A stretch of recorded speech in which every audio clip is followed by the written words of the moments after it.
What are you doing bringing me out from where I'm from? I'm sorry. I was enjoying a nice good leg of lamb. My name is Elijah. I am a prophet of God, the Jehovah God, the one and only God. Unfortunately, there are many who would claim to be prophets of God. Today, I want to tell you a story about some of those who claim to be prophets of God, of a God, in fact, several gods. This story is back in Israel, when Ahab, a more cowardly Slav, lazy Slav I've never seen, and his wife decided to turn the nation against Israel, the nation of Israel against God. You see, Ahab, as I said, was a coward. He was a lazy coward. Unfortunately, his wife was a little more energetic. I say unfortunately because Ahab didn't really care what religion he worshipped. He worshipped whatever he wanted to, whichever way the winds were blowing. Whichever way the people wanted to go, Ahab would go. His wife was a fanatic in worshipping Baal and several of the other false gods from the region, the idols. Jezebel went on a mission to exterminate the worship of the Lord God, the Jehovah God of Israel. Many prophets were killed. The temple, that was in Jerusalem. They didn't care what happened there. They didn't let anyone go to worship God in Israel, though, in Judea. They thought they completely exterminated the worship of God. Unfortunately for them, you can't exterminate God. Because He's not some idol. He's not some statue that can be worshipped by rituals. He is the God. He called me to be His prophet and sent me with a mission. Now you must understand, a prophet is one who speaks with the direct word from God. Our law provides many rules for them and many penalties. Should one of us claim to be a prophet of God and prophesy falsely, then there's one penalty: death. Because to claim to speak for God is a major thing. Our word is a direct word from God, and it must be recognized as such. So, Ahab was sitting in his summer palace with all his buddies who were sitting there.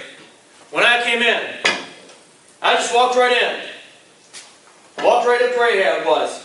Ahab, because you sinned, as the Lord God saith, there shall not be dew nor rain until I, His prophet, say so. And I walked out the door. They laughed at me. They thought I was crazy. After all, it was supposed to be a good summer. All their rituals to their gods said we'd have plenty of rain. Baal, the main god they worshipped, was the god of the rain. They made plenty of sacrifices to him. They knew we were going to have plenty of rain that the crops should grow. Unfortunately for them, there is a real God, not an idol. They weren't too worried when they went for 1 day, 2 days. After about a week without even having any dew in the morning, they were beginning to be a little concerned. 2 weeks went by.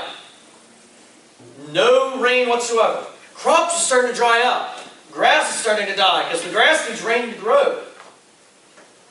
And they were worried. They began to wonder where I was. You see, God knew they'd come looking for me. He sent me to go over to a little brook called Cherith. And I stayed there with no one around, far away from the nearest village. And there I sat, sitting by the brook. God sent ravens. Each day a raven would bring me some food. Each day, morning and night. And I'd drink from some water from the brook. A year went by. Oh, I had a good time. I could sit there and commune with God, not a care in the world. But then I started to get worried. You see, without rain, that brook is drying up. There is not any food, there's not any water there. There's no water feeding the brook, so it's drying up. I began worried. There's Until one day, I reached to get some water. There was none. The brook had completely dried up. I was worried, God, I'm out of water now. Where do you want me to go now? What am I supposed to do? And God told me, go over to Zarephath. There's a widow there. You'll find her and her son. I prepared a place for you to stay with them. And now the famine had spread pretty far. You see, when there's no rain, the crops die. We have what we call famine. People don't have anything to eat. They're starving. Any nearby dog gets eaten first. The cats, they go pretty soon as well. They keep livestock hoping that the famine will end. They eat whatever they can. In some places, the famine's gotten so bad they eat each other. Famines are not fun pictures. They'll go out there looking for a blade of grass they can chew on. But it's all dead.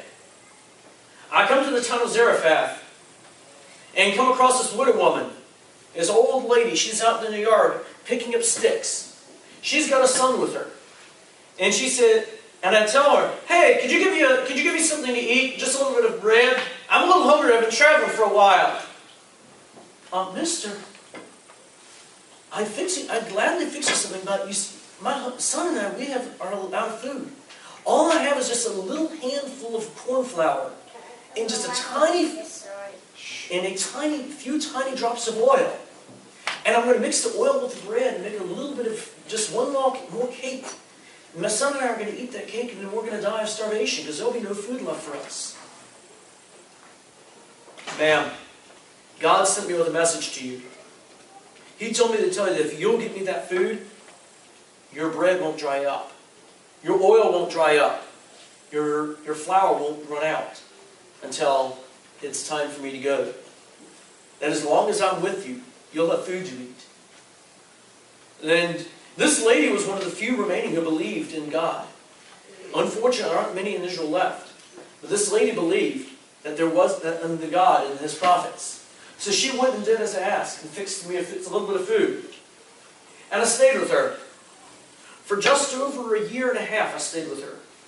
Every day, she'd go to that little can that had just a little bit of flour left in it. Take the top off. Shake out enough flour to make the morning bread. Put the lid on. And she'd get the oil and mix it with the bread. Every day, there'd be just a little bit of flour left. Every day, there's just a little bit of oil left. And that bread and oil lasted for over a year. One day while I was staying with her, there was an accident. Her son fell down. She thought and was dead. And she asked me, what had she done that God would judge her thus by taking her son? You see, as a widow, her husband had died. She had no one left to take care of her except her young son. When he grew old, he would be the only one who would provide for her. There's very little to help out widows except their children. If a widow has no children, then usually the neighbors will help her out. But it's expected her son will take care of her. Now her son's dead. She asked, what's God done to judge me that He'll take away my only hope of caring for me? I took the son in, laid him out in his bed, and stretched myself over, praying for him, praying that God would send life back into his body. That God would give her son back to care for her. And God answered and sent her son back. Her son woke up and wondered what all the commotion was about. He couldn't believe he was dead. He knew he wasn't dead. He was just a little bit sleepy. Why did you think he was dead or something? We knew he was dead because we know when someone's dead. But God had brought her son back. Finally, it's been 3 years now. I've spent almost a year and a half over Rabbi Book Cherith. Now I've spent a year and a half with this lady. God tells me, Elijah, it's showtime. I think 3 years without water is enough time to convince them that there's something going wrong. This time they'll listen. They're ready to listen now. So I went out, back over to Israel. Ahab had been searching for me, it turns out, for quite a while. Some of the people were of the opinion that if they killed me, the problems would cease. That was just some wizard, some priest that was causing problems, and when I died, the problems would cease. Others figured they ought to just torture me until I asked God to let the rain back. As if that would ever happen. They didn't believe there was a real God. Not really. Well, I go out into the area where God tells me to go. And I'm waiting. And I'm waiting. And along comes Obadiah. Obadiah was Ahab's chief servant. He was in charge of Ahab's household. And Obadiah comes up, is out looking for a little bit of grass. Any hope of some green grass so they can move the horses there, so their horses and livestock won't die. And Obadiah sees me. Elijah, what are you doing there? Where'd you go? We've been looking all over for you. Obadiah, go tell Ahab that I'm here waiting for him. Tell him to come see me. God says it's time for him to show up and I'll talk to him. Elijah, are you trying to get me killed?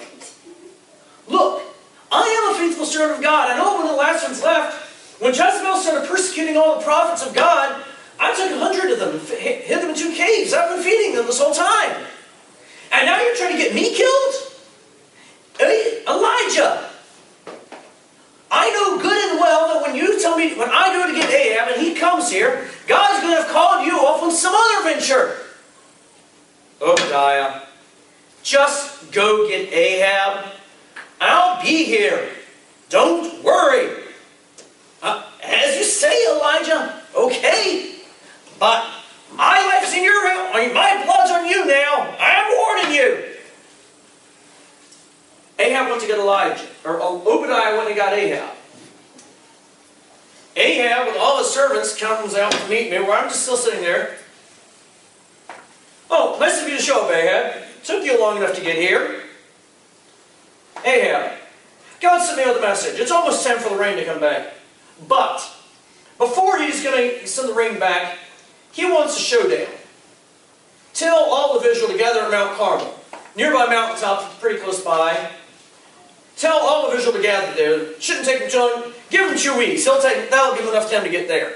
Oh, and tell all 450 prophets of Baal that Jezebel's been feeding, and 400 other prophets that she's been taking care of. Tell them all to show up. We're going to have us a showdown here. We're going to see who is God. Ahab goes, okay, well, if you insist, if this will get us the rain, I'll be glad to. And I go to prepare for the showdown. I go to Carmel, on the mountaintop. I'll get me 4 barrels of water, 4 empty barrels. You see, there's plenty of water, I figure, down below. I get a nice pile